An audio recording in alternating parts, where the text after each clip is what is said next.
Hello students, welcome to our today's class. आज हम लोग क्लास 9 के मैथ्स का चैप्टर 5 स्टार्ट करने जा रहे हैं, जिसका नाम है यूक्लिड्स ज्योमेट्री। यूक्लिड ज्योमेट्री जानने से पहले हमें ये जानना जरूरी है कि यूक्लिड आखिर है क्या चीज़ का नाम। तो यूक्लिड जो थे एक इजिप्ट में रहने वाले मैथमेटिशियन थे, जो कि मैथ्स के टीचर भी हुआ करते थे। ठीक है, उन्होंने ज्योमेट्री को लेकर बहुत सारा रिसर्च किया और उन्होंने डेफिनेशंस बनाए बहुत सारे। ठीक है, ज्योमेट्री को लेके, और उन्होंने कुछ एग्जाम्स और पोस्टुलेट्स भी बनाए। तो हम लोग इसी के बारे में देखने वाले हैं कि ये एग्जाम्स क्या होता है, पोस्टुलेट्स क्या होता है और क्या क्या डेफिनेशन उन्होंने बनाया था। तो डेफिनेशन में ऐसे उन्होंने तो बहुत सारा डेफिनेशन बनाया था, लेकिन बेसिकली बुक में जो 7 पॉइंट्स दिए गए हैं, 7 डेफिनेशन दिए गए हैं, उसको हम लोग देखने वाले हैं। ठीक है, तो सबसे पहला पॉइंट में क्या बताया जा रहा है कि a point is that which has no point no part. ठीक है, एक पॉइंट जो होता है उसमें कोई दूसरा कोई पार्ट नहीं होता है। जैसे कि मान लो कि यहाँ पे एक पॉइंट है। ठीक है, तो ये जो पॉइंट होता है ना, इसका कोई और कोई दूसरा पार्ट नहीं होता है, बस एक पॉइंट होता है, डॉट होता है। बात समझ में आया? अब आगे में लिखा हुआ है सेकंड में कि ए लाइन इज ब्रेथलेस लेंथ। एक लाइन जो होता है, मान लो कि ये एक लाइन है, ये एंडलेस मतलब कभी ब्रेथलेस लेंथ होता है, मतलब इसमें कोई ब्रेथ नहीं होता है, बस इसमें जो है लेंथ ही रहता है। ठीक है, इसमें कोई ब्रेथ आप सभी को नजर नहीं आ रहा है। जैसे कि हम लोग का रेक्टेंगल जो होता है उसमें हम लोग का लेंथ और ब्रेथ दोनों होता है, लेकिन लाइन जो होता है ना, उसमें सिर्फ लेंथ रहता है, उसमें ब्रेथ नहीं होता है। तो यही बात यहाँ बताया जा रहा है। और आगे में क्या लिखा हुआ है, थर्ड पॉइंट में लिखा हुआ है कि the end of a line are points. मान लो कि कोई एक लाइन जो है जहां पे एंड कर रहा है, जहां पे जिस जगह पे एंड करेगा ना वहां पे पॉइंट्स होता है। मान लो कि ये लाइन यहाँ पे एंड कर रहा है तो यहाँ पे पॉइंट्स होता है। ठीक है, जहां पे एंड करता है ना वहां पे पॉइंट्स होता है। ठीक है, फोर्थ पॉइंट में क्या बोला जा रहा है, फोर्थ डेफिनेशन में, ए straight line is a line which lies evenly with the points on itself. ये डेफिनेशन का मतलब ये हुआ कि एक स्ट्रेट लाइन जो होता है, एक स्ट्रेट लाइन, मान लो कि एक स्ट्रेट लाइन है, वो एक तरीके का ऐसा लाइन होता है जिसके ऊपर में बहुत सारे पॉइंट्स होते हैं। ठीक है, बहुत सारे पॉइंट्स होते हैं। ठीक है, फिफ्थ पॉइंट में क्या बताया जा रहा है, फिफ्थ डेफिनेशन में, a surface is that which has length and breadth only. एक सरफेस होता है, मान लो कि एक रेक्टेंगल है, ठीक है, इसका ये सरफेस है, तो ये जो सरफेस होता है ना, उसमें लेंथ और ब्रेथ दोनों होता है। तो यहाँ पे ये मान के चलो कि ये लेंथ है और ये ब्रेथ है। ठीक है, तो एक सरफेस जो होता है ना, उसमें लेंथ और ब्रेथ यही दो चीज होता है, वही यहाँ पे लिखा हुआ है। सिक्स्थ डेफिनेशन में क्या बताया जा रहा है कि the edges of a surface are lines. देखो, जो एज है ना सरफेस का, मान लो कि ये जो रेक्टेंगल मैंने बनाया, इसका जो एज है, ये किनारा जो है वो लाइन होता है, लाइन के फॉर्म में रहता है। तो ये लाइन दिखाई दे रहा है ना, वो लाइन होता है। ठीक है, तो ये लाइन से बना हुआ होता है सरफेस। यही बात यहाँ पे सिक्स्थ पॉइंट में बताया जा रहा है कि the edges of a surface are lines. Seventh definition में क्या बताया जा रहा है कि a plane surface is a surface. एक प्लेन सरफेस एक तरीके का ऐसा सरफेस होता है which lies evenly with a straight line on itself. मान लो कि ये एक हम लोग का सरफेस है, इसके ऊपर में अगर कोई एक स्ट्रेट लाइन हम लोग रखेंगे ना, तो वो सीधा का सीधा उस पर रखा जा सकता है। बात समझ में आ रहा है? मतलब ऊपर नीचे नहीं होगा। जैसे कि मान लो कोई एक सरफेस है, इसके ऊपर में हम लोग ऊपर में रख रहे हैं स्ट्रेट लाइन को, तो उसके ऊपर में बहुत बढ़िया से रखा जा सकता है। मतलब ऐसा नहीं होगा कि मान लो इस पर एक स्ट्रेट लाइन रखा गया, वो ऐसे रखा जा रहा है, ऐसा नहीं होगा। कोई भी सरफेस पे हम लोग रखेंगे स्ट्रेट लाइन को ना, तो एकदम सीधा सीधा रखा जाएगा उस पर।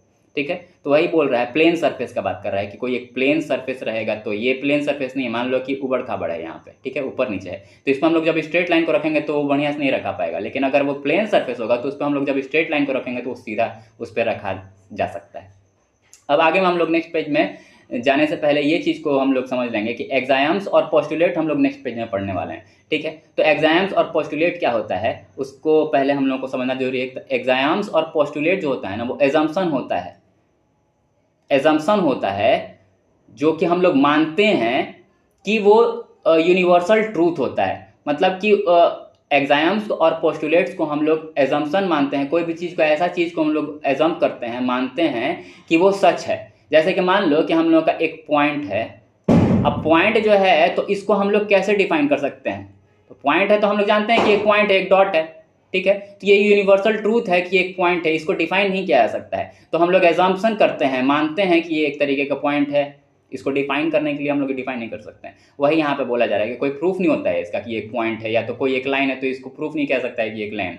ठीक है, वाइल अब आगे में और भी चीज़ हम लोग देखने वाले हैं, थ्योरम्स के बारे में देखने वाले हैं कि थ्योरम्स क्या होता है। तो एग्जाम और पोस्टुलेट जो था वो हम लोग का एजम्पशन था, हम लोग उसको मानते थे और वो सच हुआ करता है। पास में ऐसा कोई उसको सच बोलता है कि हाँ ये सच है, जैसे कि ये पॉइंट है तो पॉइंट है, ठीक है। वैसे ही थ्योरम क्या होता है ना, थ्योरम जो होता है ना वो प्रूवन स्टेटमेंट होता है। मतलब हम लोग जब, और ये प्रूवन स्टेटमेंट क्या चीज़ के बेसिस पे होता है, तो वो एग्जाम के बेसिस पे, मान लो कोई एक एग्जाम ले लिया गया, ठीक है, और वो एग्जाम को जब हम लोग आगे जाके प्रूफ करते हैं तो वो जाके थ्योरम बनता है। बात समझ में आ रहा है। एग्जाम हो या कोई डेफिनेशन है, मान लो कि ये डेफिनेशन यहाँ पे, तो कोई एक डेफिनेशन को हम लोग लेके उसके मदद से अगर कोई भी चीज़ को हम लोग प्रूफ कर रहे हैं ना, तो वो थ्योरम कहा जाएगा, उसको थ्योरम हम लोग बोलेंगे। बात समझ में आया। पोस्टुलेट भी हो सकता है, डेफिनेशन भी हो सकता है, एग्जाम भी हो सकता है, या कोई दूसरा कोई थ्योरम भी हो सकता है, उसके मदद से हम लोग कोई एक चीज़ को प्रूफ कर रहे हैं, तो वो कहा जाएगा कि वो थ्योरम है एक तरीके का, ठीक है। अब हम लोग आगे बढ़ते हैं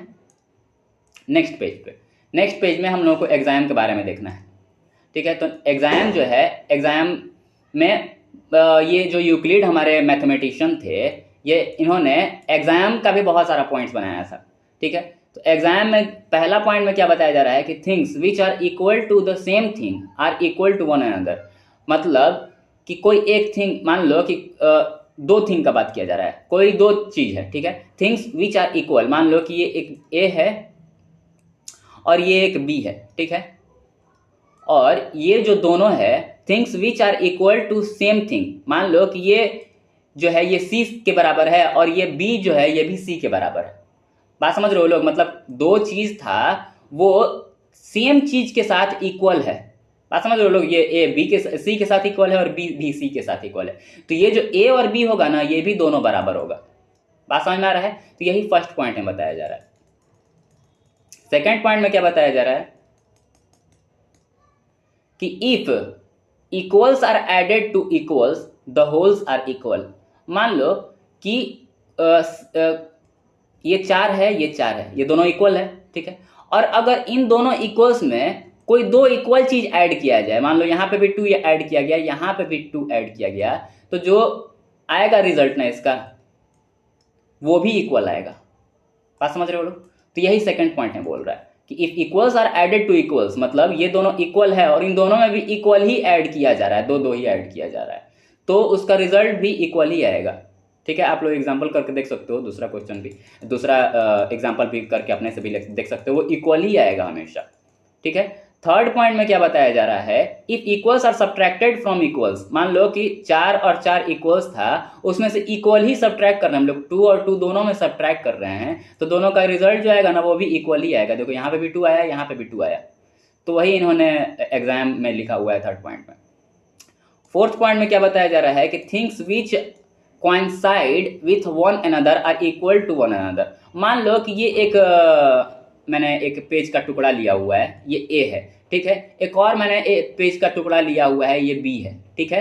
अगर इसको इसके ऊपर रखा जाए, मतलब ए के ऊपर में बी को रखा जाए, मान लो इसके ऊपर मैंने बी को भी रख दिया, अलग कलर से करके मैं बताता हूँ, एक सेकेंड, अलग कलर से मैं करके दिखाता हूँ आप सभी को। मान लो कि इसको मैंने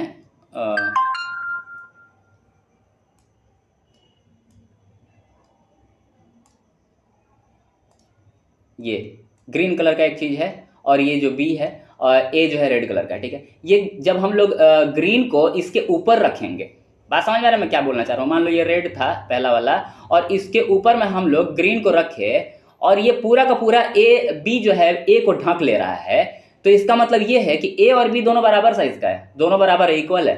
बात समझ में आया। तो यही ये हमारे पॉइंट में बताया जा रहा है, बता रहा है फोर्थ पॉइंट में कि things which coincide with one another. Coincide का मतलब एक ही के ऊपर रख दिया गया और वो पूरा का पूरा उसको ढक चुका है, तो क्या बोल रहा है, are equal to one another, दोनों एक दूसरे का बराबर होगा। बात समझ में आया।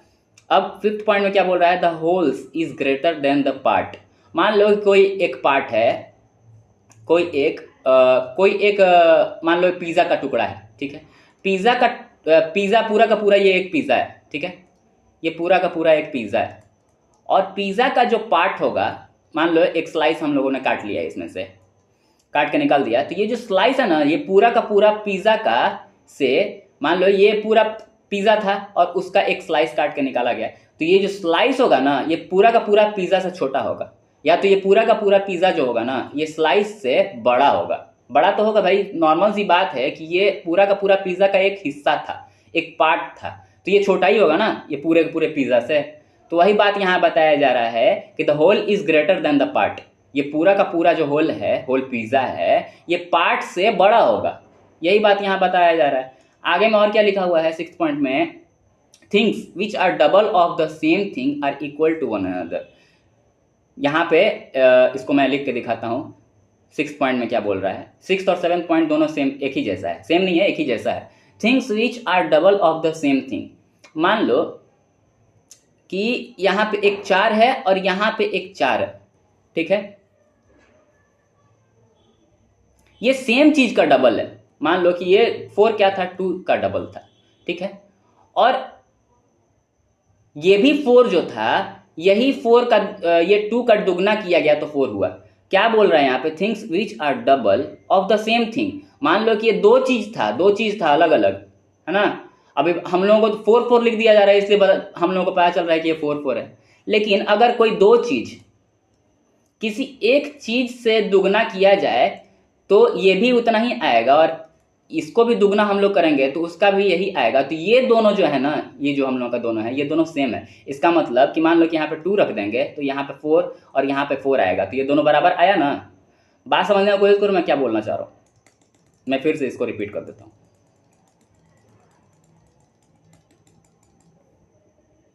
दो चीज है, ठीक है, क्या बोल रहा है, things which are double of the same thing. ये दो चीज है, वो सेम चीज का डबल है, सेम चीज का डबल है, ये इसी चीज का ये दोनों जो है ना डबल है, तो ये दोनों तो भाई बराबर होगा ना। बात समझ में आ गया आप सभी को। वही बात 7th पॉइंट में क्या बोल रहा है, उसका उल्टा बोल रहा है कि अगर दो चीज है और वो सेम चीज का हाफ हाफ है, ये हाफ इधर से करेंगे और इधर से करेंगे, दोनों को सेम चीज का हाफ हाफ है, तो ये दोनों इक्वल होगा। ये दोनों इक्वल होगा ना भाई, डबल किया जाए, 4 गुना किया जाए, 10 गुना किया जाए, आखिर तो ये दोनों बराबर ही होगा ना, क्योंकि वो सेम चीज से किया जा रहा है ना। बात समझ में आ गया। तो यही हम लोग का एग्जाम्स था। अब हम लोग आते हैं 3rd पेज पे। 3rd पेज में हम लोगों को पोस्टुलेट्स के बारे में समझना है। पोस्टुलेट्स क्या है, तो पोस्टुलेट्स के बारे में क्या बोल रहा है, पोस्टुलेट्स भी यहाँ पे 5 पोस्टुलेट्स हैं और एक थ्योरम है उसकी। तो फर्स्ट पोस्टुलेट में क्या बताया जा रहा है, ए स्ट्रेट लाइन में be drawn from any one point two any other point. मतलब कि कोई एक पॉइंट है और कोई एक दूसरा पॉइंट है, तो हम लोग एक पॉइंट से दूसरे पॉइंट तक एक स्ट्रेट लाइन ड्रॉ कर सकते हैं भाई। आप सभी को पता होगा कि एक पॉइंट से दूसरे पॉइंट तक हम लोग एक स्ट्रेट लाइन ड्रॉ कर सकते हैं। हो सकता है भाई ये स्ट्रेट होगा, आसान में आ रहा है ना, ये स्ट्रेट लाइन होगा। वही पोस्टुलेट 1 में बताया जा रहा है। 2nd पोस्टुलेट में क्या बोल रहा है, इसको मैं इरेज कर देता हूं। हाँ, 2nd पोस्टुलेट में क्या बताया जा रहा है, a terminated line can be produced indefinitely. मतलब कि एक टर्मिनेटेड लाइन है, मान लो कोई लाइन ऐसा है जो रुका हुआ है दोनों तरफ से, टर्मिनेट किया हुआ है मतलब रुका हुआ है। बात समझ में आया, टर्मिनेट का मतलब रुका हुआ है, तो उसको हम लोग प्रोड्यूस कर सकते हैं आगे में जाके, इधर से ही प्रोड्यूस कर सकते हैं और इधर से ही प्रोड्यूस कर सकते हैं। बात समझ में आ रहा है। तो यही बात 2nd पोस्टुलेट में बता रहा है। 3rd पोस्टुलेट में क्या बोल रहा है, a circle can be drawn with any centre and any radius. मतलब कि कहीं पे भी एक सेंटर पॉइंट है और कितना भी रेडियस लेके हम लोग, मान लो 2 सेंटीमीटर का रेडियस लेंगे तो एक सेंटर से 2 सेंटीमीटर का सर्कल बनाया जा सकता है ना। या कोई भी दूसरा कोई सेंटर लिया गया और 4 सेंटीमीटर का मान लो रेडियस लिया गया, तो हम लोग एक सर्कल बना सकते हैं ना। पास में आया। तो कहीं भी सेंटर लेके और कितना भी रेडियस लेके हम लोग वहां पे सर्कल ड्रॉ कर सकते हैं। यही बात यहाँ पे बताया जा रहा है, ठीक है। और क्या दिया हुआ है आगे में, 4th पोस्टुलेट में बताया जा रहा है कि all right angles are equal to one another. जितना भी राइट एंगल होता है, ये एक राइट एंगल है, ये एक राइट एंगल है, ये एक राइट एंगल है, जितना भी राइट एंगल होता है वो सब एक दूसरे के बराबर होता है। हम लोगों को पता है भाई राइट एंगल 90 डिग्री के बराबर होता है, तो सब तो 90 डिग्री होगा ना, सारा बराबर होगा। बात समझ में आ रहा है? तो यही पोस्टुलेट 4 में बताया जा रहा है। पोस्टुलेट 5 में जो बताया जा रहा है उसको मुझे एक क्लियर पेज पे बताना होगा। एक सेकंड में इसको इरेज कर लेता हूँ। पोस्टुलेट 5 को पहले पढ़ लेते हैं हम लोग, क्या लिखा हुआ है। If a straight line falling on two straight lines, मान लो कि यहाँ पे बना देता हूँ एक बार, और फिर उसके बाद मैं नेक्स्ट पेज पे भी बना के एक बार दिखा दूंगा। कोई दो स्ट्रेट लाइन है, मान लो कि ये दो स्ट्रेट लाइन है, ठीक है, स्ट्रेट है, पैरेलल का बात नहीं हो रहा है, स्ट्रेट लाइन का बात हो रहा है, सीधा लाइन होना चाहिए, ठीक है। कोई दो स्ट्रेट लाइन है, अगर उसके ऊपर एक तीसरा कोई स्ट्रेट लाइन क्रॉस कर रहा है, यही बात लिखा हुआ है ना। इफ ए स्ट्रेट लाइन, एक स्ट्रेट लाइन जो है falling on two straight lines, एक स्ट्रेट लाइन दो स्ट्रेट लाइन्स पे गिर रहा है, जाके फॉल कर रहा है, makes the interior angle on the same side of it. मान लो कि इस साइड का बात कर रहा है, सेम साइड का जो इंटीरियर एंगल होगा ना, ये दोनों एंगल, ये इंटीरियर एंगल कहलाएगा, ये वाला बाहर वाला एक्सटीरियर एंगल कहलाएगा। तो ये जो इंटीरियर एंगल है ना, वो दोनों जो होगा वो राइट एंगल के बराबर होगा। सॉरी यहां पे गलत लिखा गया है, यहां पे राइट एंगल होगा, वो दो right less than right angles, less than two right angles, यहां पे लिखना था less than two right angles होगा। क्या बोल रहा है कि if a straight line falling on two straight line, दो स्ट्रेट लाइन पे एक स्ट्रेट लाइन फॉल कर रहा है, makes the interior angle on the same side of it taken together less than two right angles. मतलब कि ये दोनों को जब हम लोग ऐड करेंगे ना, तो दो ठो राइट एंगल से कम होगा। तो दो ठो राइट एंगल कितना होगा, 90 प्लस 90 कितना होता है, 180 होता है। बात समझ में आ रहा है? 90 प्लस 90 180 होता है। तो ये दोनों का जो एंगल का जोड़ होगा ना, मान लो ये एंगल ए है, ये एंगल बी है, ठीक है, तो एंगल ए प्लस बी जो होगा ना, वो 180 से कम होगा, मतलब दो राइट एंगल के जोड़ से कम होगा। बात समझ रहे हो लोग? ए और बी जो हम लोग जोड़ेंगे वो 180 से कम होगा। ये किस केस में होगा, क्या आगे क्या लिखा हुआ है, then the two straight lines if it produced indefinitely, मतलब यहां पे एफ होगा, इंडिफाइनेटली। अगर हम लोग उसी दो स्ट्रेट लाइंस को एक्सटेंड करें, if then the two straight lines if produced indefinitely, मतलब हम लोग उसको प्रोड्यूस करते चले जा रहे हैं, ठीक है, बढ़ाते चले जा रहे हैं, मीट्स ऑन दैट साइड, उस साइड पे कहीं ना कहीं पे जाके ना वो मीट करेगा, मतलब दोनों एक जगह पे जाके मिल जाएगा। बात समझ में आया? ये किस जगह, किस साइड में मिलेगा, जिस साइड में ये दोनों एंगल्स जो है वो 180 से कम होने चाहिए। इस साइड को लेंगे हम लोग ना, ये दोनों एंगल्स को हम लोग, ये मान लो सी है, ये मान लो डी है, तो ये दोनों एंगल्स को जोड़ेंगे ना, जिस साइड में ये दोनों लाइन को हम लोग जब एक्सटेंड करेंगे, तो ये दोनों लाइन कभी मिलेगा ही नहीं मिलेगा, नहीं मिलेगा ना। तो जिस साइड के इंटीरियर एंगल्स को जोड़ने पे 180 से ज्यादा अगर हो जाएगा ना, तो उस साइड का लाइन एक्सटेंड करने पे नहीं मिलेगा। बट जिस साइड के लाइन को एक्सटेंड करने के बाद ये एक जगह पे मिल जा रहा है, उस साइड के जो दोनों एंगल्स होंगे ना, इंटीरियर एंगल्स, अंदर वाले एंगल्स, वो 180 डिग्री से कम होंगे। बात समझ में आ रहा है? यही बात थ्योरम। अब देखो हम लोगों ने फर्स्ट पेज में क्या देखा था कि पोस्टुलेट से या तो एग्जाम से या तो कोई डेफिनेशन से थ्योरम को बनाया जाता है। तो थ्योरम 5.1 क्या बोल रहा है, two distinct lines can not have more than one point in common. कह रहा है कि कोई दो डिस्टिंक्ट लाइंस है, कोई दो लाइंस है, वो जब मिलेगा कहीं पे भी जाके मिलेगा, कोई दो स्ट्रेट लाइन कहीं पे भी जाके अगर मिलेगा वो, तो वो एक ही जगह पे मिल सकता है। मोर देन वन पॉइंट मतलब cannot have more than one point in common, मतलब कि एक ही जगह पे जाके मिलेगा। बात समझ में आ रहा है मैं क्या बोलना चाह रहा हूँ?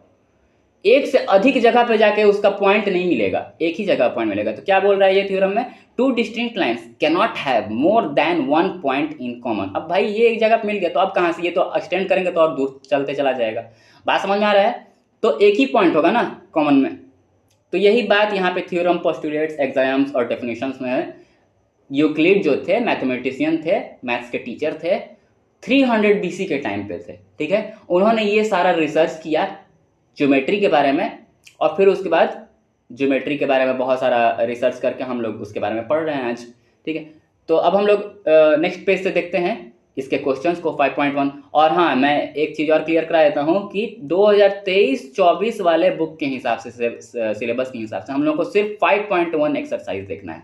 ठीक है, तो नेक्स्ट पेज से हम लोग 5.1 एक्सरसाइज को देखने वाले हैं। एक्सरसाइज 5.1 के क्वेश्चंस की तरफ। तो फर्स्ट क्वेश्चन में जो है ट्रू फॉल्स पता करना है और उसके रीज़न को भी बताना है कि क्यों ट्रू है क्यों फॉल्स है। ठीक है, तो फर्स्ट वाले सेक्शन में क्या पूछ रहा है, फर्स्ट क्वेश्चन के फर्स्ट सेक्शन में only one line can pass through a single point. कोई एक सिंगल पॉइंट से क्या सिर्फ एक ही लाइन पास कर सकता है? तो इसका जवाब जो है वो फॉल्स होगा, इसका आंसर जो है वो फॉल्स हो जाएगा। इसका आंसर फॉल्स हो जाएगा क्योंकि एक पॉइंट से हम लोग बहुत सारे लाइंस को पास कर सकते हैं। एक पॉइंट से हम लोग बहुत सारे लाइंस को पास कर सकते हैं। बात समझ में आ रहा है? तो इसका आंसर फॉल्स हो जाएगा और हम लोग रीजन में लिख देंगे there can be an infinite number of lines can be drawn. There can be an infinite number of lines can be drawn. ठीक है, अब हम लोग आते हैं सेकंड वाले सेक्शन पे। सेकंड वाले सेक्शन में क्या पूछ रहा है, there are infinite number of lines which pass through two distinct points. कोई दूर का कोई डिस्टिंक्ट पॉइंट है दो ठो, उससे क्या infinite number of lines pass कर सकता है? नहीं। हम लोगों ने एक्सप्लेनेशन में क्या देखा है कि कोई दो डिस्टिंक्ट पॉइंट है उससे सिर्फ एक ही लाइन पास कर सकता है, कोई एक स्ट्रेट लाइन पास कर सकता है। तो हम लोग इसका आंसर लिख देंगे फॉल्स और रीजन में क्या लिख देंगे, थ्रू टू डिस्टिंक्ट पॉइंट्स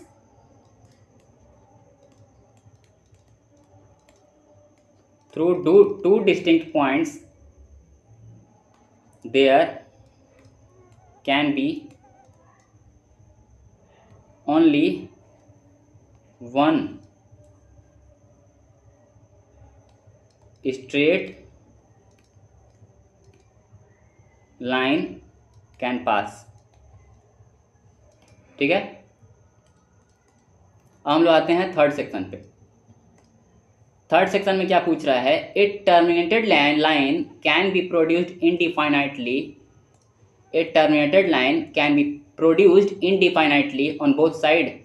कोई एक टर्मिनेटेड लाइन है, मान लो रुका हुआ लाइन है, उसको क्या हम लोग दोनों साइड से प्रोड्यूस कर सकते हैं इनडिफाइनाइटली? हाँ, बिल्कुल कर सकते हैं, हम लोगों ने एक्सप्लेनेशन में देखा हुआ है। तो इसका आंसर हो जाएगा ट्रू। इसका आंसर हो जाएगा true, yes.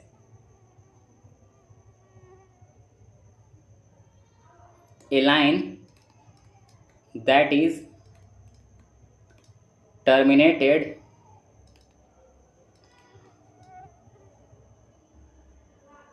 can be indefinitely produced on both sides। ठीक है, अब हम लोग आते हैं फोर्थ वाले सेक्शन पे। फोर्थ वाले सेक्शन में क्या पूछ रहा है, if two circles are equal. कोई दो सर्कल है, अगर वो इक्वल साइज का है, इक्वल है, तो क्या उसके रेडियाई इक्वल होंगे? क्या उसके रेडियस इक्वल होंगे?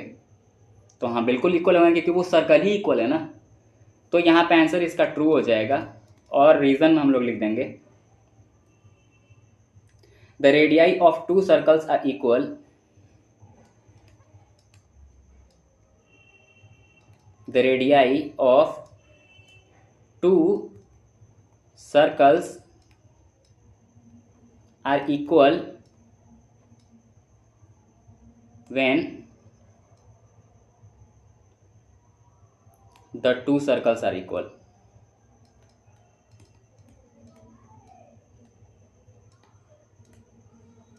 ठीक है, अब हम लोग आते हैं फिफ्थ वाले सेक्शन पे।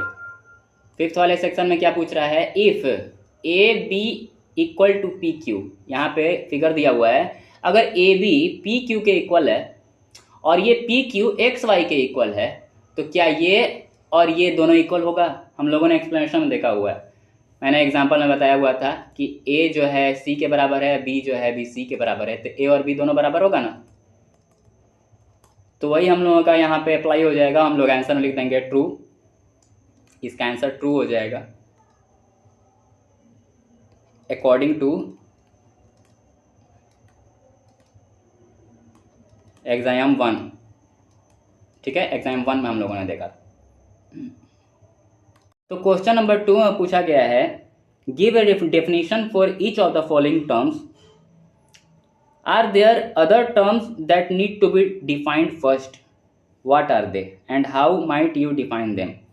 तो यहाँ पे कितने पॉइंट्स दिए गए हैं? पैरेलल लाइंस दिया हुआ है, पहला तो हम लोगों का पैरेलल लाइंस दिया हुआ है, ये हो गया। और फिर उसके बाद दिया हुआ है हम लोग का परपेंडिकुलर लाइन, सेकंड वाला। थर्ड वाला दिया हुआ है लाइन सेगमेंट। फोर्थ दिया हुआ है रेडियस ऑफ ए सर्कल। और फिफ्थ दिया हुआ है स्क्वायर। ठीक है, तो इन सब को हम लोगों को डिफाइन करना था। ठीक है, और पूछ रहा है क्वेश्चन में कि क्या इन सब पॉइंट्स के अलावा और भी कुछ ऐसा चीज़ है जिसको हम लोग एक्सप्लेन कर सकते हैं, डिफाइन कर सकते हैं। तो हाँ, हम लोग प्लेन्स को डिफाइन कर सकते हैं, पॉइंट्स को डिफाइन कर सकते हैं, लाइन्स को डिफाइन कर सकते हैं। पास समझ में आ रहा है? लाइन्स को डिफाइन कर सकते हैं। तो यहाँ पे मैंने ये सब का डेफिनेशन लिख दिया है, आप लोग इसको स्क्रीनशॉट लेके नोट डाउन कर सकते हो। यहाँ पे आंसर किस तरीके से शुरू होगा? Yes, there are other terms which need to be defined first, they are planes, points, lines. ठीक है, ये होने के बाद हम लोगों के क्वेश्चन में दिया हुआ है पहला वाला पैरेलल लाइन, तो पैरेलल लाइन आप लोग इसको नोट डाउन कर सकते हो। फिर उसके बाद परपेंडिकुलर लाइंस दिया हुआ है, तो इसका डेफिनेशन मैंने लिख दिया है। लाइन सेगमेंट दिया हुआ है, रेडियस ऑफ ए सर्कल दिया हुआ है, radius of a circle, square. ठीक है, तो मैं एक बार इसको पढ़ के समझा देता हूँ। Point, a dot which is drawn on a plane surface is known as point. ठीक है, कोई एक प्लेन सरफेस पे एक डॉट जो होता है ना, उसको हम लोग पॉइंट बोलते हैं, और इसका कोई दूसरा पार्ट नहीं होता, it has no part. Line, a collection of points that has only length and no breadth. जो हम लोगों का लाइन होता है उसमें बहुत सारे पॉइंट्स होते हैं, पॉइंट्स का कलेक्शन होता है, और ये सिर्फ इसमें लेंथ होता है, ब्रेथ नहीं होता है। ठीक है, हम लोगों ने एक्सप्लेनेशन में भी इस चीज़ को देखा हुआ था। It can be extended on both direction and has breathless length. ठीक है, अब पैरेलल लाइन के बारे में क्या लिखा हुआ है? पैरेलल लाइन हम लोग किसको बोलते हैं? It can be defined as two lines. दो लाइन को हम लोग बोलते हैं, एक ये लाइन हो गया, एक ये लाइन हो गया। ठीक है, दो लाइन को हम लोग बोलते हैं जिसके बीच का डिस्टेंस जो होता है ना वो इक्वल होता है, इसके बीच का डिस्टेंस जो है वो इक्वल होगा, तो उसको हम लोग पैरेलल लाइन बोलेंगे। ठीक है, as the two lines in the same plane that are at equal distance from each other and never meet. दोनों एक दूसरे को कभी मीट नहीं करेगा, दोनों एक दूसरे को क्रॉस नहीं करेगा। अब आगे परपेंडिकुलर लाइन लिखा हुआ है, it can be defined as two lines that meet और इंटरसेक्ट। अब देखो, परपेंडिकुलर लाइन किसको बोला जाता है? जो कोई दो लाइन एक दूसरे को मीट करेगा या इंटरसेक्ट करेगा, और जहाँ पे इंटरसेक्ट करेगा ना वहाँ पे एक राइट एंगल बनेगा, उसी को हम लोग परपेंडिकुलर लाइन बोलते हैं। ठीक है, it can be defined as two lines that meet और intersect each other at right angle. Right angle पे इंटरसेक्ट करता है, उसी को हम लोग परपेंडिकुलर लाइन बोलते हैं। लाइन सेगमेंट किसको बोला जाता है? The part of a line, कोई एक लंबा सा लाइन जा रहा है। ठीक है, तो उस लाइन का एक ऐसा पार्ट जिसका दो एंड पॉइंट्स होता है, तो दो एंड पॉइंट्स है, तो ये जो है ना हम लोग का, ये एक लाइन सेगमेंट कहा जाएगा। ठीक है, और रेडियस ऑफ ए सर्कल किसको बोला जाता है? The distance from the centre of a circle to any point on the boundary. मान लो कोई एक सर्कल है, तो सर्कल जो होता है ना उसके बाउंड्री में बहुत सारे पॉइंट्स होते हैं। ठीक है, तो अगर सेंटर से हम लोग कोई भी सारा जितना ही पॉइंट है ना बाउंड्री पे, वो सेंटर से उसका दूरी एकदम सेम होता है, हर जगह पे बराबर होगा। तो सेंटर से बाउंड्री तक का जो बीच का डिस्टेंस होता है ना, बाउंड्री के पॉइंट तक का जितना बीच का डिस्टेंस होता है, उसको हम लोग रेडियस ऑफ सर्कल बोलते हैं। ठीक है, पांचवें में क्या पूछा गया है? स्क्वायर। स्क्वायर के बारे में, तो स्क्वायर को कैसे डिफाइन किया जा सकता है? A square is a rectangular quadrilateral, regular quadrilateral. एक हम लोगों का स्क्वायर जो होता है वो क्वाड्रिलेटरल, जिसका चार साइड होता है, हम लोग क्वाड्रिलेटरल उसको बोलते हैं। तो ये रेगुलर क्वाड्रिलेटरल होता है जिसमें चारों साइड्स बराबर होते हैं और उसके चारों एंगल्स राइट एंगल होते हैं, मतलब 90 डिग्री के होते हैं। तो ये सारा हम लोग का डेफिनेशन है, इसको आप लोग नोट डाउन कर सकते हो। अब क्वेश्चन नंबर 3 में क्या पूछा गया है? इस क्वेश्चन में दिया हुआ है, दो पोस्टुलेट्स दिया हुआ है। ठीक है, दो पोस्टुलेट्स दिया हुआ है। क्या पोस्टुलेट्स में बोला जा रहा है? फर्स्ट पोस्टुलेट में दिया हुआ है given any two distinct points A and B. कोई दो डिस्टिंक्ट पॉइंट्स दिए गए हैं ए और बी, ठीक है। एक ए पॉइंट है, एक बी पॉइंट है। और क्या बोला जा रहा है? There exist a third point which is in between A and B. A और बी के बीच मतलब दोनों के बीच में, बिटवीन में है सी पॉइंट, ठीक है। तो अगर एक लाइन हम लोग ड्रॉ करते हैं तो ये ए बी के बीच में है, ठीक है। सेकंड पोस्टुलेट में क्या बोला जा रहा है? There exist at least 3 points that are not on the same line. अब ये तो तीनों यहाँ पे एक लाइन में था, बट यहाँ पे सेकंड वाले पोस्टुलेट में क्या बोला जा रहा है कि एक पॉइंट ए है, एक पॉइंट बी है, ठीक। एक और पॉइंट सी जो है वो एक ही लाइन में नहीं है, मान लो कहीं पे ऊपर में है, ठीक है। तो फर्स्ट पॉइंट पोस्टुलेट में ये बोला जा रहा है, सेकंड पोस्टुलेट में ये बोला जा रहा है। मतलब पोस्टुलेट हम लोगों ने इस तरीके के पोस्टुलेट को ये अलग से पोस्टुलेट बनाया गया है, ठीक है। अब आगे क्वेश्चन क्या पूछ रहा है? Do this postulates contain any undefined term. क्या इन दोनों पोस्टुलेट्स में कुछ ऐसा चीज़ है जो डिफाइन नहीं किया गया है? और आगे क्या पूछा जा रहा है सेकंड में कि आर दीज पोस्टुलेट्स कंसिस्टेंट। क्या ये दोनों पोस्टुलेट जो हैं वो एक जैसे हैं? और थर्ड क्वेश्चन में क्या पूछा जा रहा है? Do they follow from Euclid's postulate. अब ये दोनों में से जो है ये मतलब यूक्लिड्स के पोस्टुलेट में से दिया गया है। तो ये तीनों का जवाब देना है हम लोग को। 3 तरीके का क्वेश्चन यहाँ दिया गया है। तो फर्स्ट में पूछा गया था कि कौन सा अनडिफाइंड टर्म है यहाँ पे ये दोनों पोस्टुलेट में। तो यहाँ पे हम लोगों को पॉइंट्स और लाइंस को डिफाइन नहीं किया गया। ये दोनों पोस्टुलेट जो दिया गया है ए फर्स्ट और सेकेंड वाला, इन दोनों में पॉइंट्स और लाइन्स के बारे में कुछ नहीं बताया गया है भाई साहब। और क्या बोल रहा है? Also these postulates are consistent. और सेकंड में क्वेश्चन में पूछा था कि क्या ये कंसिस्टेंट हैं पोस्टुलेट्स दोनों? तो नहीं, ये दोनों पोस्टुलेट्स कंसिस्टेंट नहीं है। Also this postulates are consistent because they deal with two different, sorry, ये कंसिस्टेंट हैं कि नहीं है? तो यहाँ पे इसका जवाब हो जाएगा हाँ ये कंसिस्टेंट हैं। कंसिस्टेंट कहने का मतलब ये है कि ये अलग अलग बातों के बारे में यहाँ पे दोनों पोस्टुलेट्स में बताया जा रहा है। एक तो ये एक लाइन पे था और दूसरा में बताया जा रहा है कि ये अलग अलग लाइन में था, ठीक है। तो वही बात हम लोगों ने यहाँ पे 2 पॉइंट्स में आंसर बता दिया है कि सिचुएशंस यहाँ पे with 2 different situations as says that given 2 points A and B there is a point C lying on the line in between them, ठीक है। तो यहाँ पे 2 पॉइंट्स दिया गया था और C जो है उन दोनों के बीच में था, ठीक है, उसी लाइन पे। और सेकंड वाले पोस्टुलेट में क्या दिया हुआ था कि says that given points A and B you can take C not lying on the line, ठीक है। C पॉइंट को हम लोगों ने, ये मान लो कि यहाँ पे एक लाइन है ए बी को जोड़ रहा है, लेकिन तीसरा वाला जो पॉइंट हम लोगों का उस लाइन को नहीं टच कर रहा है, ठीक है। तो ये सेकंड पोस्टुलेट में बताया गया था। और आगे क्वेश्चन में क्या बोल रहा है कि do they follow Euclid's postulate. तो ये क्या यूक्लिड का पोस्टुलेट को फॉलो कर रहा है? नहीं, ये यूक्लिड के पोस्टुलेट को नहीं फॉलो कर रहा है। ये हमारे एक्सप्लेनेशन में हम लोगों ने देखा हुआ है, आप लोग बैक करके देख सकते हो। ये एग्जाम को फॉलो कर रहा है, एक एग्जाम में बताया गया था, ठीक है। क्या बताया गया था कि given 2 distinct points there is a unique line that passes through them, ठीक है। हम लोगों ने उसमें पढ़ा था एग्जाम में कि 2 डिस्टिंक्ट पॉइंट्स होता है, इन दोनों डिस्टिंक्ट पॉइंट से एक लाइन क्रॉस करके जाता है, ठीक है। एक ही लाइन क्रॉस करके जाता है 2 डिस्टिंक्ट पॉइंट को। तो ये एग्जाम में दिया हुआ था। तो ये हम लोगों का पूरा आंसर हो जाएगा, जिसको आप लोग स्क्रीनशॉट लेके नोट डाउन कर सकते हो। अब आते हैं हम लोग क्वेश्चन नंबर 4 पे। क्वेश्चन नंबर 4 में क्या पूछा जा रहा है भाई? If a point C lies between points A and B, कह रहा है कि if a point C lies between points A and B. मान लो कि ए एक पॉइंट है, बी एक पॉइंट है, ठीक है।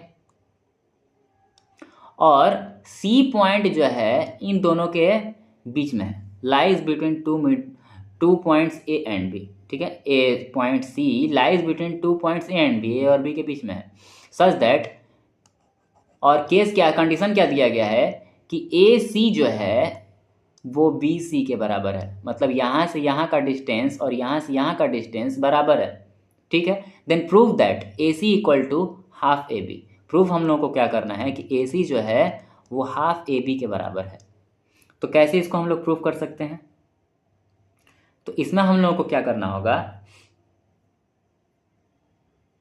हम लोगों का आंसर लिखना होगा कुछ इस तरीके से। ए सी जो है वो बी सी के बराबर गिवन है ना, यहाँ पे गिवन है, ठीक है। अब हम लोगों को क्या करना होगा कि ये दोनों जगह पे हम लोगों को क्या करना होगा कि ए सी से ऐड करना होगा, ठीक है। दोनों साइड में अगर ए सी से हम लोग ऐड करते हैं, दोनों साइड में ए सी ऐड कर दिया गया, ठीक है। ए सी दोनों साइड में ऐड कर दिया गया। तो हम लोगों ने क्या एक्सप्लेनेशन में पढ़ा हुआ था कि अगर कोई दो चीज़ों को हम लोग सेम चीज़ से ऐड कर दें तो जो रिजल्ट आएगा वो भी सेम आएगा, दोनों इक्वल होगा, ठीक है। सेम चीज़ से ऐड किया गया ना दोनों में, दोनों साइड में, ए सी से इधर भी, ए सी से इधर भी, तो जो रिजल्ट आएगा वो भी बराबर होगा। ए सी और बी सी तो ऑलरेडी बराबर था, कोई इक्वल्स में अगर इक्वल चीज़ से ऐड किया जाए तो तब भी वो इक्वल ही होगा, ठीक है। तो ए सी और ए सी क्या हो जाएगा, 2AC, सिंपल सी बात है। और ये दोनों जो है बी सी और ए सी, इसको जब हम लोग ऐड करेंगे तो क्या आएगा, बी सी कहाँ से कहाँ था, यहाँ से यहाँ तक था, और ए सी कहाँ से कहाँ तक था, यहाँ से यहाँ तक था। तो ये दोनों को जोड़ देंगे तो क्या बन जाएगा, टोटल का टोटल ए भी बन जाएगा ना, ये ए भी बन जाएगा। तो यहाँ पे हम लोग ये भी लिख देते हैं। अब ये 2 को इक्वल टू के राइट साइड में लेके जाते हैं हम लोग। ये मल्टीप्लाई में था, यहाँ पे मल्टीप्लाई में था, तो इधर जाके डिवाइड में हो जाएगा ना। क्या आंसर आ गया, A C equal to half A B. Proof क्या करना था, A C equal to half A B, hence proved, ठीक है। अब आगे हम लोग बढ़ते हैं। क्वेश्चन नंबर 5 में क्या बोल रहा है, in question 4 point C is called a mid point of line segment A B, ठीक है। ए बी जो लाइन सेगमेंट हम लोगों का था उसका सी जो था वो मिड पॉइंट था, कि मतलब कि ये दोनों बराबर था, ए सी और B C. Prove that every line segment has only one and only one mid point. कहने का ये मतलब है, कह रहा है कि वो प्रूफ करना है हम लोगों को कि हर एक लाइन सेगमेंट का जो मिड पॉइंट होता है वो इकलौता मिड पॉइंट होता है, इसके अलावा और कोई मिड पॉइंट नहीं होता है, एक ही मिड पॉइंट होता है एक लाइन सेगमेंट का। तो इसको प्रूफ करने के लिए हम लोग को क्या करना होगा ना, एक और मिड पॉइंट हम लोगों को अपने हिसाब से ड्रॉ करना होगा, यहाँ पे बनाना होगा, ठीक है। उसको मैं अलग कलर से बना देता हूँ। मान लो कि यहाँ पे हम लोग एक, ये तो सी मिड पॉइंट था ऑलरेडी क्वेश्चन नंबर 4 में, ये तो हम लोग को पता है, और ए सी और बी सी बराबर था, ए सी और बी सी बराबर था, ये हम लोग को पता है। अब हम लोग डी पॉइंट एक लेते हैं, अपने हिसाब से डी पॉइंट को हम लोग क्या मानते हैं, मिड पॉइंट ए बी का, ठीक है। ए बी का मिड पॉइंट हम लोग मान लेते हैं इसको। अब हम लोगों को क्या लिखना होगा, सी पॉइंट अगर मिड पॉइंट था ए बी का, तो ए सी जो था वो ए बी का आधा था ना,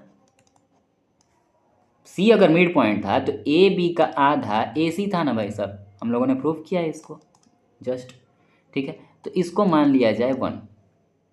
अब क्या करना है हम लोगों को, तो हम लोगों ने क्या माना है, डी को मिड पॉइंट, तो डी अगर मिड पॉइंट होगा तो ए डी और बी डी बराबर हो जाएगा, ए डी और बी डी बराबर हो जाएगा ना भाई।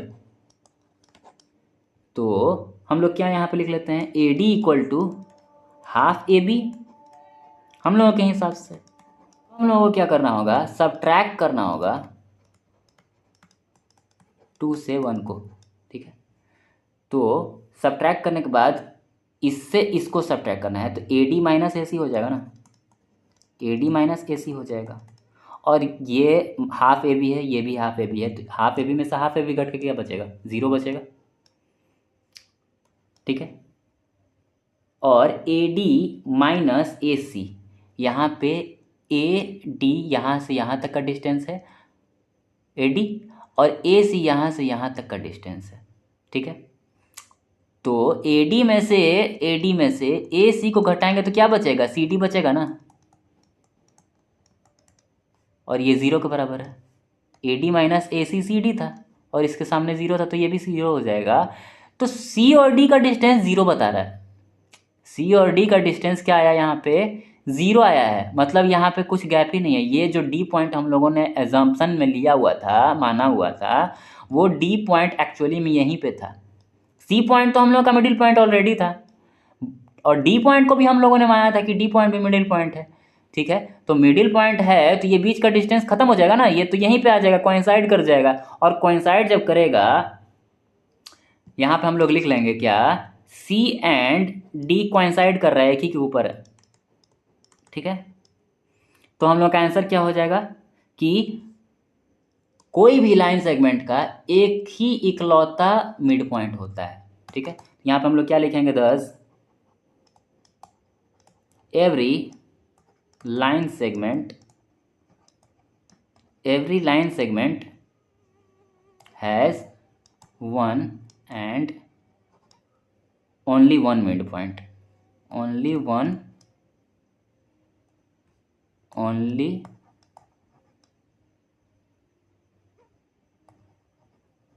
midpoint,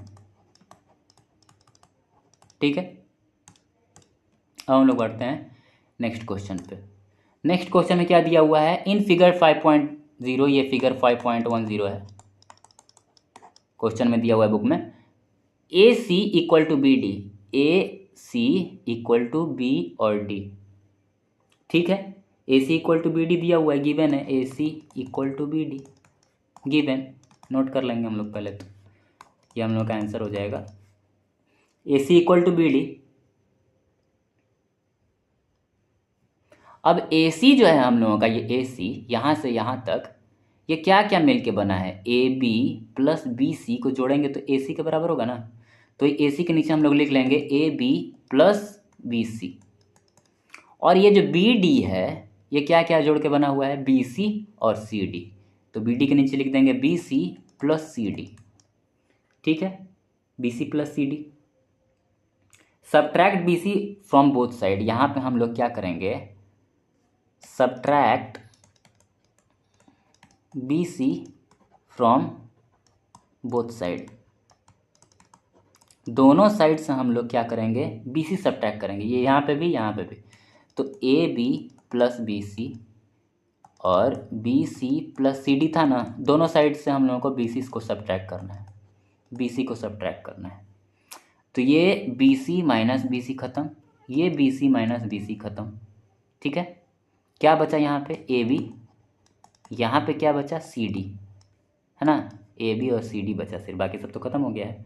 हम लोग को प्रूफ क्या करना है, प्रूफ यही करना था, A B equal to C D, A B equal to C D, ठीक है, हेंस प्रूव्ड। ये हम लोग का हो गया सिक्स्थ आंसर कंप्लीट। अब हम लोग आते हैं सेवेंथ क्वेश्चन पे। सेवेंथ क्वेश्चन में क्या दिए हुए है, why is axiom 5 in the list of Euclid's axiom, axiom में दिया हुआ था, एक्सियम 5 में हम लोगों ने पहले अभी डिस्कशन में देखा हुआ है, एक्सियम भी बहुत तरह का था और पोस्टुलेट्स भी बहुत तरीके का था, लेकिन यहाँ पे फिफ्थ पोस्टुलेट का नहीं बात हो रहा है, फिफ्थ एक्सियम का बात हो रहा है। कह रहा है कि क्या एक्सियम 5 जो है वो यूनिवर्सल ट्रूथ है। हम लोगों ने एक्सप्लेनेशन में एक्सियम्स 7 देखे थे और पोस्टुलेट्स 5 देखे थे, तो यहाँ पे एक्सियम 5 का बात हो रहा है। एक्सियम 5 में क्या लिखा हुआ था, एक्सियम 5 में क्या लिखा हुआ था, एक्सियम 5 में लिखा हुआ था the whole is greater than the part, the whole is greater than the part. बोल रहा है कि क्या ये यूनिवर्सल ट्रूथ है, यह हर जगह पे वैलिड रहेगा, हर जगह ये सही होगा। तो हम लोगों ने जब इसको देखा था डिस्कशन में, हम लोगों ने क्या बात किया था एग्जांपल में, कि कोई एक पिज़्ज़ा ले लिया जाए अगर, पूरा का पूरा पिज़्ज़ा, तो उसका जो ये पार्ट होगा, उसका ये जो पीस होगा एक पार्ट, वो पूरे के पूरे पिज़्ज़ा, पूरा का पूरा पिज़्ज़ा इस पार्ट से बड़ा होगा कि नहीं होगा। इस पार्ट को अगर हम लोग काट के निकाल लें, ठीक है, तो ये पार्ट तो छोटा सा एक टुकड़ा है, पूरे का पूरा पिज़्ज़ा जो है इस टुकड़े से तो बड़ा होगा ना। द होल मतलब पूरा का पूरा pizza is greater than the part, इस पार्ट से ये पूरा का पूरा पिज़्ज़ा बड़ा होगा ना भाई। तो ये यूनिवर्सल ट्रूथ है। हम लोग क्या यहाँ पे आंसर में नोट कर लेंगे, यहाँ as statement is true in all the situation.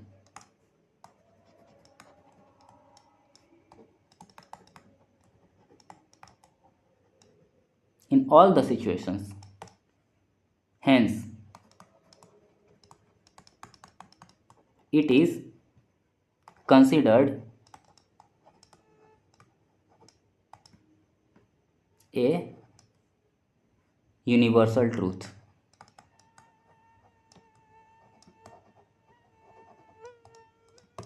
बात समझ में आया? इसको यूनिवर्सल ट्रूथ माना जाएगा, मतलब हर जगह पे ये वैलिड होगा ये बात। ठीक है, तो इसी के साथ हम लोग का ये चैप्टर पूरा कंप्लीट हो चुका है, चैप्टर 5। तो जो भी पोर्शन, जो भी पार्ट आप सभी को समझ में नहीं आएगा उसको आप लोग बैक करके देख सकते हैं, ये अवेलेबल रहेगा यूट्यूब पे कभी भी, हमेशा। तो that's all for today, have a good day, thank you.